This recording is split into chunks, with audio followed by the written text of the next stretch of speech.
Binantaan nga ni Kaloy ito ngang si Makmak at Nonoy na hindi nga matutuloy ang boxing fight nga nito ni Makmak dahil wala nga siyang coach. Hirap na nga itong si Alex at Makmak na makahanap nga ng coach niya.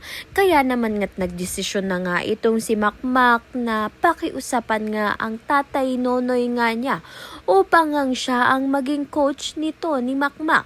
Hindi naman nga ito tinanggihan ni Nonoy dahil ito na nga ang tsansa nga niyang makabawi nga dito kay Makmak.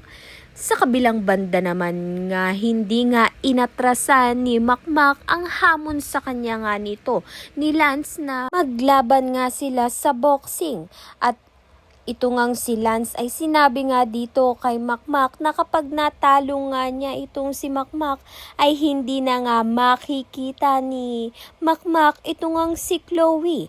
Sa unang round nila nito ni Lance ay hirap nga itong si Makmak na lumaban. Subalit sa huli, hindi nga umubra ang kayabangan nga nito ni Lance kay Makmak dahil na knockout nga ni Makmak ito ngang si Lance.